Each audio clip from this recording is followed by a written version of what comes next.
New needs are periodically manufactured and hence considered essential by most people. It began with the radio, followed by the automobile, later the television set, the computer, and now the cell phone. All these commodities, massively distributed over a brief period of time, profoundly alter human relationships. They serve to isolate human beings from their fellow creatures, while at the same time they propagate the dominant messages of the system. Everything we possess will in turn possess us.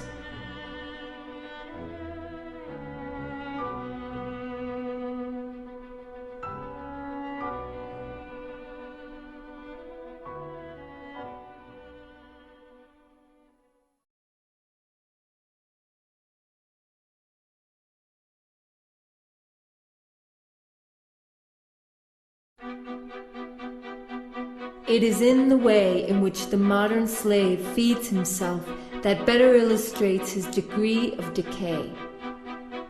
With little time to spare for the preparation of his sustenance, he is reduced to consuming quick meals produced by the agrochemical industry. He wanders through supermarkets looking for the ersatz that the Society of False Abundance offers. Once again, his choice is nothing but an illusion. The abundance of food as a commodity is evidence of its degradation and falsification. It is nothing more than genetically modified organisms, a mix of colorants and preservatives, of pesticides, hormones, and other inventions of modernity.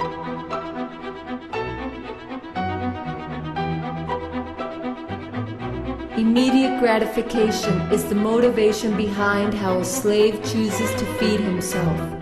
This is the motivating factor for all forms of consumption. The consequences are everywhere evident. However, it is when faced with the indigence of the majority that the Westerner can rejoice in his position of privilege and frenetic consumption. As a consequence, misery is ubiquitous in a totalitarian mercantile society. Scarcity is the other face of the false abundance coin. Despite the ample supply produced by the agrochemical industry, in a system where inequality means progress, hunger must not disappear ever.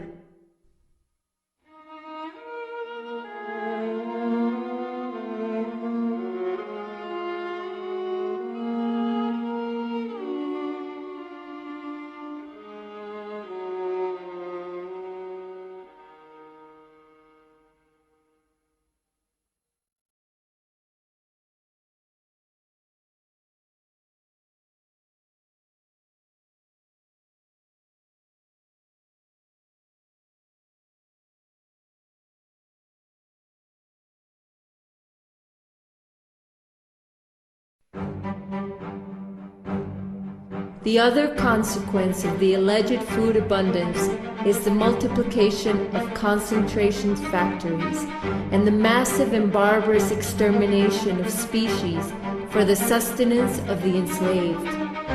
That is the essence of the dominant mode of production. Life and humankind cannot withstand the thirst for profit of a few.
the pillage of the planet's resources, the massive production of energy or commodities, the waste products of the ostentatious consumption, jeopardize the possibilities of survival for our planet and the species which inhabit it. However, in order to pave the way for brutal capitalism, the growth must continue.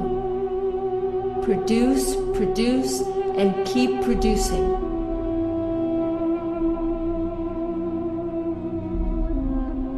Those who contaminate are today misrepresenting themselves as the saviors of the planet. Those show business buffoons, sponsored by multinational firms, try to convince us that a simple change in our habits will be enough to save the planet from disaster. And while they blame us, they keep on contaminating the environment and our souls. Those poor pseudo-ecological views are repeated by corrupt politicians in need of advertising slogans. Those in charge take pains to avoid making significant change in the production system, and as always, change is half-hearted and superficial. Things remain as they are and have always been.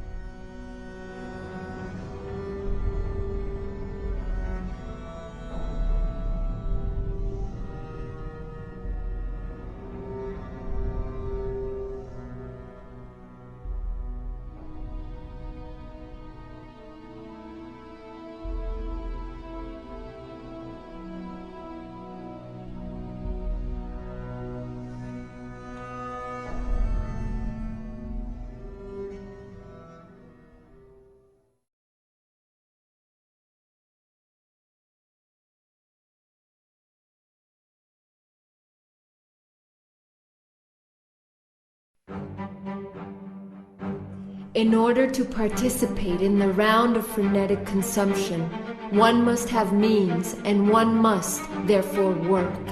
In other words, one must sell oneself. The dominant system champions work as its most esteemed value. Slaves have to work more to buy on credit their miserable lives. Slaves wear out in the workplace. They waste their vital strength and have to suffer the worst humiliations. They spend their lives performing grueling tasks for the benefit of a few. Modern unemployment is invented as a scare tactic to force slaves into endless gratitude for the generosity of the power elite. What would they do if they didn't have to suffer this torture called work? These alienating activities are touted as freeing. What degradation and what misfortune!